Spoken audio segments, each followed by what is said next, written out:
Minimum wage. We are back on this conversation again. Why? Because in 14 days, the government should be warned that the Nigerian Labour Congress has said Nigeria will be on its stance. Gang. The Nigerian Labour Congress are currently in a boxing ring with the federal government. They have notified President Tinubu that they're going to embark on a protest in 14 days.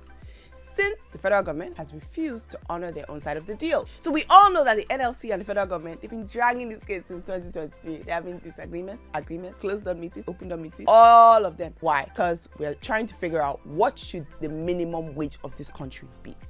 After much back and forth in October, the federal government agreed that they were going to increase minimum wage from 30,000 naira to 35,000 naira. Fast forward to today, if someone gives you 35,000 naira on a monthly basis, it is like water in a basket.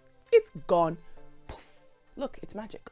Now, the thing about it is, the naira has depreciated. Fuel subsidy, food shortage, we all know that everything is expensive. So the NLC decided, let's go back to the boardroom. Let's demand for a new minimum wage. And it's funny because the 35K that was promised, that one has not even been fulfilled. NLC is gunning for 200K a month. I want to hear from you guys. How much do you think minimum wage should be? What is a fair amount that you feel Nigerians should be paid on a monthly basis? Comment down below. Now, I understand the NLC's plight because beyond the agreement, the citizens and workers, they're not even getting the chance to benefit from the government, right? We're paying taxes. At least me, I pay my taxes also. Nobody should try me. And we're all working tirelessly. Federal government has promised that they were going to do this. We know see. Also, they promised that there will be palliatives to cushion the subsidy when it was removed, but we didn't see that. So the question is, what is happening? It just feels like deja vu. You know what I mean? Like repeating itself. It's a cycle. Why? Because at the end of the day, right, minimum wage is supposed to be based on the fact that you believe that every single business will make a XYZ amount of money. And because of they're going to make XYZ amount of money, they have to pay their staff.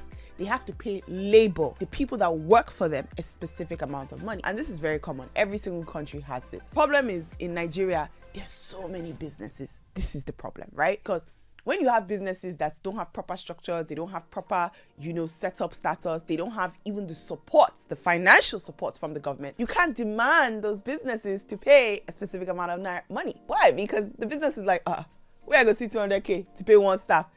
Is it 3 staff? 600K. How much is the business making? How much is the business making?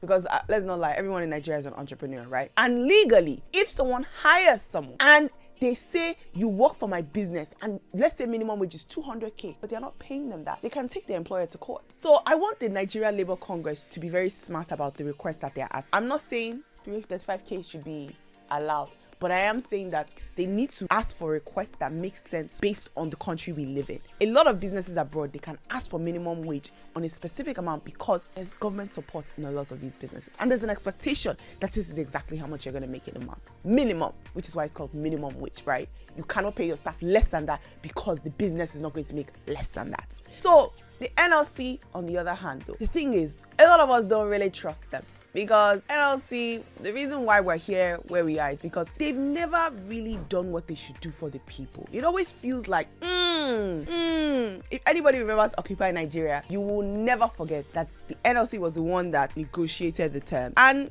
we were on the brink of a true moment of change, but because of the NLC and whatever terms they agreed and they negotiated, the protest stopped. And I will never forget that. And that was one of the most peaceful protests we've ever had in this country. And it was a huge turnout. I'm not the only one who has thoughts on this. Some comments from social media. It says, watch them turn around once they get their demands less than 4%. Too. I've always maintained the position that the NLC are the real reason Nigerian politicians operate with absolute impunity. If someone had pointed to an old man as the mastermind of this kidnapping in Ekiti, would you believe it? It seems it's so. Click on the next video to find out what's happening.